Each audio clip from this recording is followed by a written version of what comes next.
Hey guys, welcome to the basement workshop again, but my beta 2 virtual pinball still in construction, perpetual construction. I think I've only had that one for 2 years working on it, but I was going to shoot a quick video and came back here to the workshop. As you guys know, I've been a little busy lately, but yeah, I've kind of neglected my work area. It's just drawers and stuff open everywhere. I got the new 3D printer up and running and been working on the arcade stuff. But I was going to do a quick unboxing on... Oh, geez, I lost it. I don't even know where it went. Oh, there it is. And this little guy. 16 terabytes. And the cool thing with this is it's an external drive. And I was going to show you guys how to make it an internal drive. So you get faster speeds, a little less CPU usage, and it doesn't take up a USB port. Oh, and also you don't have to plug in the extra power. It'll just grab power from the power supply in the computer. But I can't really do that with this mess. So with a little bit of movie editing magic,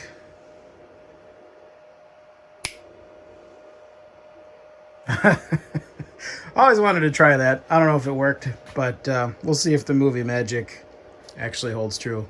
So yeah, I cleaned up a little bit. There's no more disaster on the floor. And we have a clean work surface. And we have a nice computer I've been working on to borrow some data and some power. We got a SATA cable over here. We can use that. Let's go grab... Let's see what we got. We got Western Digital 8 terabytes. Yeah. Let's see. Another 8 terabytes. Yeah, we need the Big Daddy. 16 terabytes. So, one of the things I forgot to mention earlier is, why the hell would you do this? Well, this, if you believe it or not, is less expensive than... I got parts everywhere. This guy, if you were to pretend that that's a 16 terabyte internal drive, that's more expensive than an external 16 terabyte drive, all things being equal. So the reason you do this, the drive that's inside this plastic box, 16 terabytes, if you find a good deal between $350 and $375, and I picked this guy up at the time of filming for, I think it was just over 300, like 308, I think it was. Links in the description, not sponsored. Let me set you guys up in the tripod. Be right back. All right, we're back. Got our drive. We're gonna need something else. Over here. Got our iFixit kit. So, whatever, standard tool set. But what we're really after is a spudger. Really thin metal shim is really handy for breaking open these plastic external drives. So we're going to set that stuff aside. I'm going to go find something sharp, tear apart this drive. Well, that didn't really work, did it? There we go.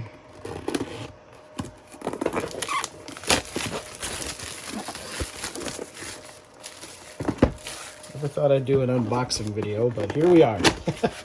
Oh, and I hope you guys like the new format. I'm trying something new. We're kind of like live in the workshop. I'm not really going to edit this video too much. And it's just kind of what you see is what you get. So there's your drive.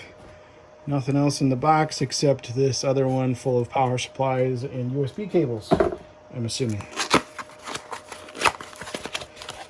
Let's see. Got our standard 3.0 USB cable. Hopefully we won't need that. Got a nice power supply out of it. This should be some good juice for some other projects. What kind of output are we talking about here? Input, output, 12 volts at 1.5 amps. Yeah, we could power some interesting projects with that. 12-volt power supplies are always cool. And look, they give you these little multi-pronged situations for all locations around the world. Yay. Okay. That stuff.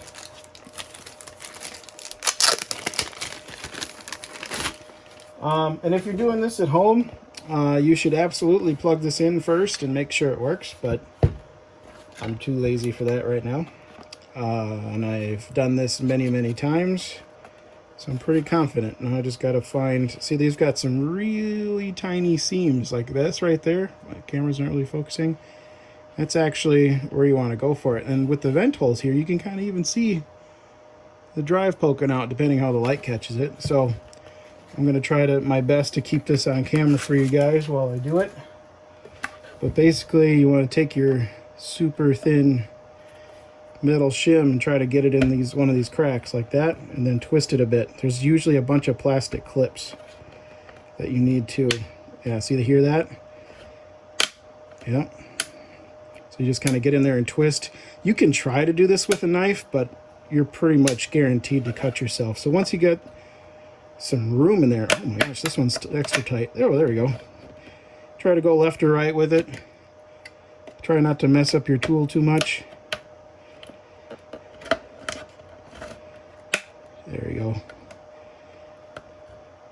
Hey, that felt good. Okay, now let's get a little bit beefier tool in there. You can, once you get a nice gap like this, you can start to use a screwdriver, standard screwdriver in there and open it up. But the other method is the Hulk method. You just kind of grab it and go for it. Which, once you get your fingers in there, Hulk smash. So there you go. There's the business end of your hard drive. See these blue bumpers? Those are the actual things holding it in there. So you should be able to slide it out. That's the bottom, the business end where the data connectors are. This is the USB board. This diagonal, oh, sorry, that's a big glare. But that diagonal board is grafted on top. And once you take that off, you can kind of see it poking out right here. There's a traditional SATA connector in there for hooking up internal drives. At least there should be. Hope this one doesn't call me a liar. But you just kind of delicately peel that out. And then, like an Apple product, you shake it a little bit. Hey, look at that. That looks familiar. 16 terabyte Exos Enterprise drive. This is actually a really nice drive. A buddy of mine showed me an auction for some of these for a little bit under MSRP. Like I said, these are almost $400 drives if you buy them just the internal drive configuration. But if you buy the doesn't make any sense external version with a USB board duct taped to it, which should cost them more money, is cheaper for some reason. I don't know. I don't care.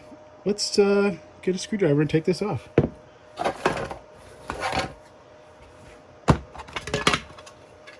Need Mr. Phillips.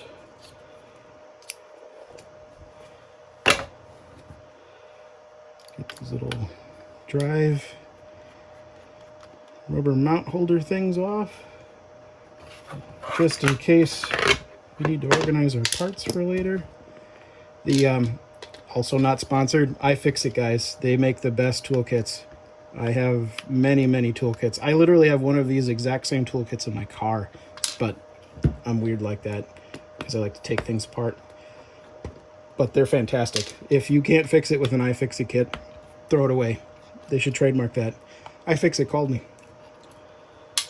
Anyway, that's the easy part. So this circuit board, you want to be a little gentle with this. Make sure you match up the screw. Looks like I got lucky. Matched up this Phillips. Sometimes they can be tiny or have weird security bits, but the iFixit kit, I don't know if that's going to focus, has all the bits you would need to mess with that and more.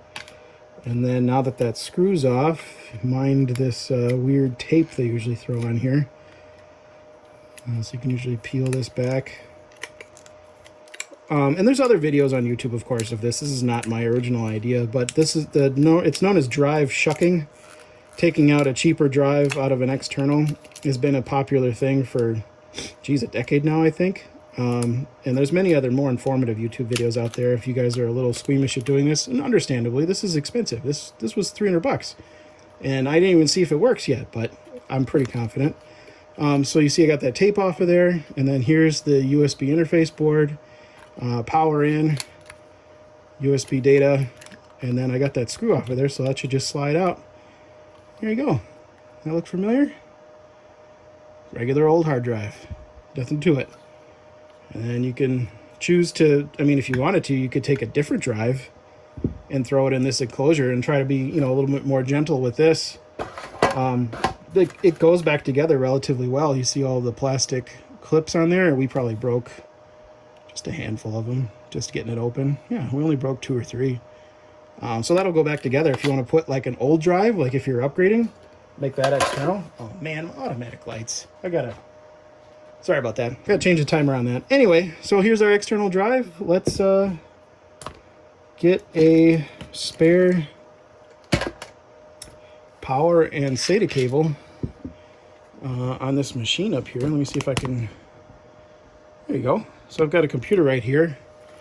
I've got this SATA SSD chilling. And look, there's, if you can see, there's another Exos drive in there. That's 16 terabytes as well. Kind of working on a secret project for somebody. We'll talk about that later. Anyway, don't do what I'm about to do and set up your drive in a nice configuration. I'm just going to let it dance here on the side after I get the data cable figured out.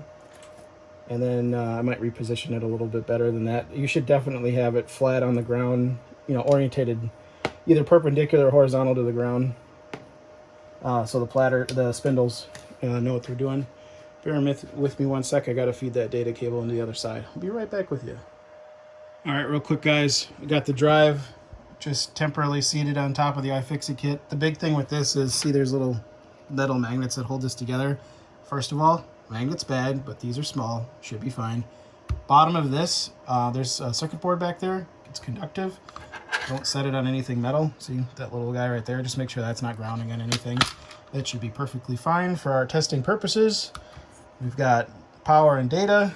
I'll bring you around to the other side at the business end. Hopefully you can see this, that this is the data cable right here on everybody's motherboard. The SATA connectors are conveniently located right there. So on camera, I'm going to try to plug this in. You can see that metal clippy on top is kind of the retention clip. That's it. That's, you know, the bottom connectors on a motherboard are usually the non-chipset ones, and we'll get into why that's important later, but you might need drivers is all I'm getting at. So power button. See if this spins up. Man, that's quiet. If that's, oh, there, I just felt it. Okay, now it's loud. I was gonna say that's quiet. Hopefully she's working. Now let's go over here. Oh man, I made another mess. Everywhere I go these days. Anyway, let's get out our keyboard and mouse. Try not to short things out while we move things around. Let Windows boot up here. Oh, just got parts everywhere. SSDs. Can throw this away. Beverage. Mind the beverage. We'll put that over here for now. Get this out of the way.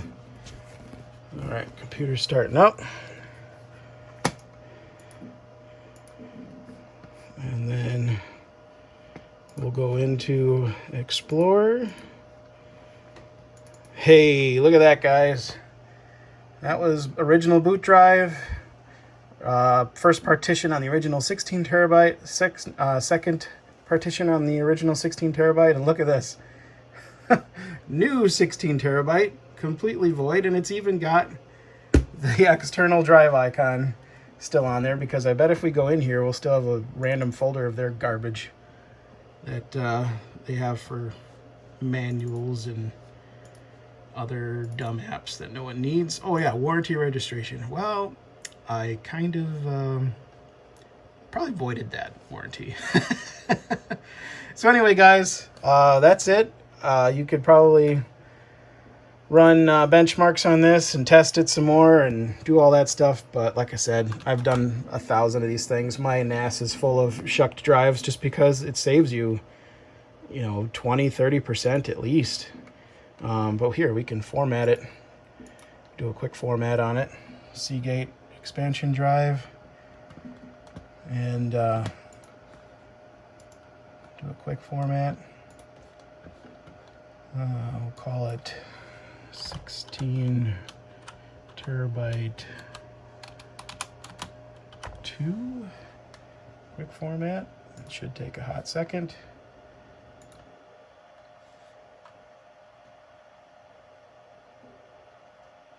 Format complete. Actually, let's do a test transfer while we're at it. Let me go grab something large.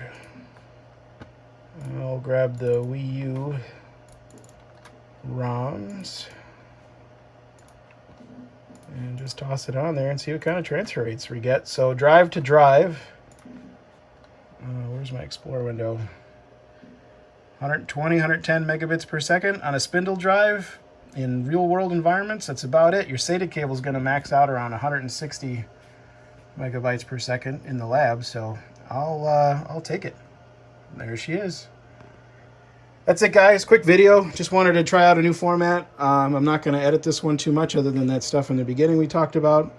If you got any questions, hit me up in the comments below. Again, there's the new drive. There's the other 16 terabyte I was talking about. Yes, that's a lot of space for one computer, but hey, games take up a lot of space, right? Let me know if you got any questions below. Please subscribe to this channel. I want to get to, 1,000 subscribers you need to go live? Because I think it'd be really cool to do videos like this. And I got the new 3D printer over there. We got to finish up the gun. I know I'm sorry about that. I've been sidetracked with this and some other projects. But I swear, someday we'll finish that. But how cool would it be to live stream it while we do it?